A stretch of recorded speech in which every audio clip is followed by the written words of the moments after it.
with a grand post-mortem, if you will, and soul-searching also, if you will, session among Democrats after their election loss underway and far from over, a popular progressive social media influencer is weighing in on just that, what went wrong and what he thinks the party needs to do now to win again, especially when it comes to young men.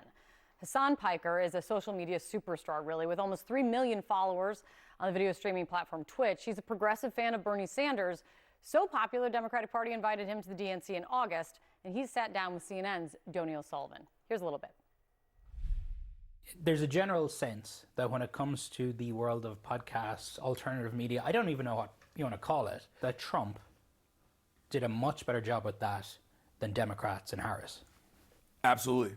I think that's true. Harris did consider going on Joe Rogan. Yeah. But she didn't. What is it that the Democrat Party has to do differently? Well, I think that they need to change their policies. It's a policy thing for me. Yes, it's 100% a policy thing. Because I'll say, which is the boring answer. Although it would be very self-serving for me to say, I'm the left's Joe Rogan, the Democratic Party should give me millions of dollars. That's not going to solve this problem.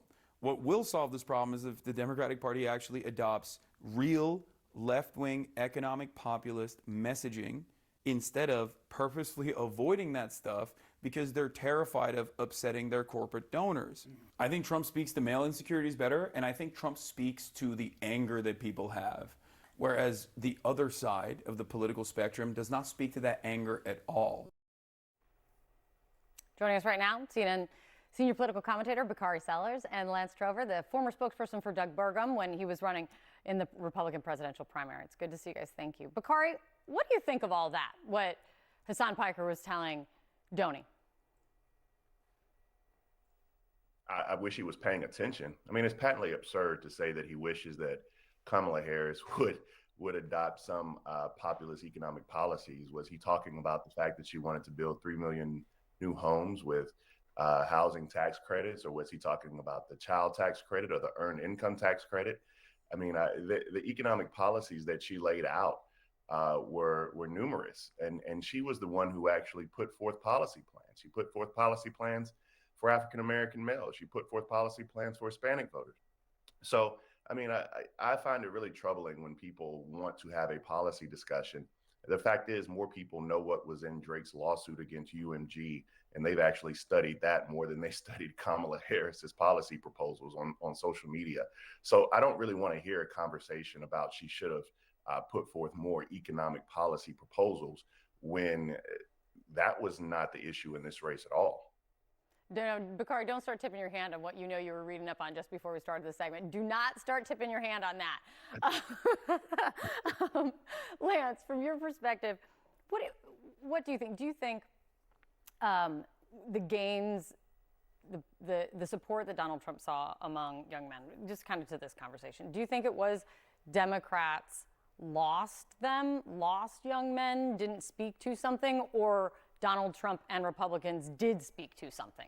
I think it's pretty simple. I think that, let's be honest, I don't think Kamala Harris was that great of a candidate. I don't think she had an ability to connect with people the way Donald Trump has an ability. Love him or hate him, he speaks normally. He's not a robotic politician. Whether you like or dislike what he says, he speaks normally. And yeah, but it wasn't just men who went to his side. It was African Americans. It was Latinos. He spoke to a broad swath of this country because he speaks normally and he articulated a vision for this country and moving forward. And I just don't think we saw that out of Kamala Harris. You know, Bakari, Kamala Harris did lay out a vision. She laid out policy proposals. You and I spoke about them a lot.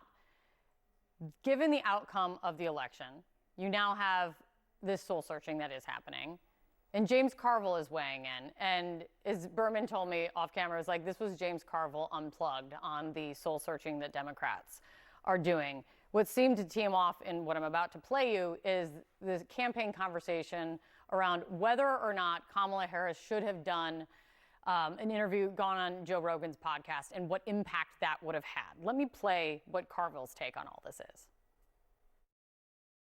The vice president was thinking about going on Joe Rogan's show, and a lot of the younger progressive staffers pitched a hissy fit. if I were running a 2028 campaign and I had some little snot-nosed 23-year-old saying, I'm going to resign if you don't do this, not only would I fire that on the spot, I would find out who hired them and fire that person on the spot. I'm really not interested in your uninformed, stupid opinion as to whether you go on Joe Rogan or not. Bakari? I mean, look, the Democratic Party is far beyond James Carville. I mean, I'm not sure that he's in the mainstream. I'm not sure the last time that he actually talked to voters who were in a barbershop or in a college dorm room, or the last time that he had a town hall meeting or visited a town hall meeting or pressed the flesh or kissed a baby. I love the fact that people go to James Carville so that they could have outbursts like that. He's the Dan Hurley of Democratic politics, where you just have these kind of manic outbursts day in and day out. The Joe Rogan debate is old.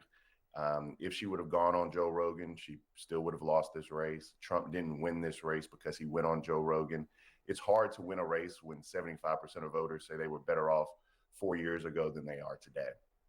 And, you know, we had this podcast yesterday on Pod Save America where, you know, all of the campaign staffers decided to call up and go to Pod Save America. It was disappointing at best, hearing their lack of self-awareness, their lack of self-reflection, the inability to figure out a way in which you could win this race simply providing messaging and saying that we're up, whereby you don't believe that in your heart of hearts to be true.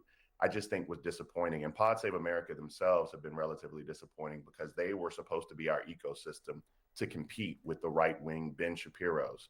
We were supposed to have this information chamber that was Pod Save, but instead they've kind of become this cocoon themselves where challenging them becomes a hissy fit back and forth. And their messaging has not been one that's been able to prove successful with those same voters that we're talking about Donald Trump did well with. And so I think everybody needs to take a moment of self-reflection, including myself, to figure out how we can get better for 2025. People are talking about 2028. If we get smacked in 2025 in New Jersey and Virginia, then you blow it up. But until then, people just need to stop wanting to hear themselves talk.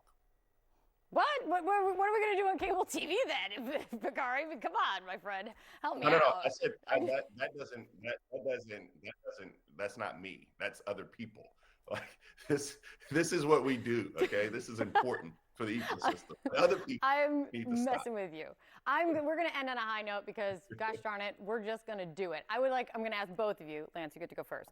Politically, what are you thankful for? I'm going to be totally cliche, live in the greatest country in the world. I'm thankful to be here. I can spar with someone like Bakari, and we can go out and have a beer afterwards. Great thing about our country. Bakari likes something a little stronger than beer. Bakari, what are you politically thankful for? Politically thankful for, that's a tough question to ask a Democrat right now, but I am thankful that we live in the greatest democracy in the world, whereby people's voices are heard, votes are counted, and that in January, we will have a smooth transition of power.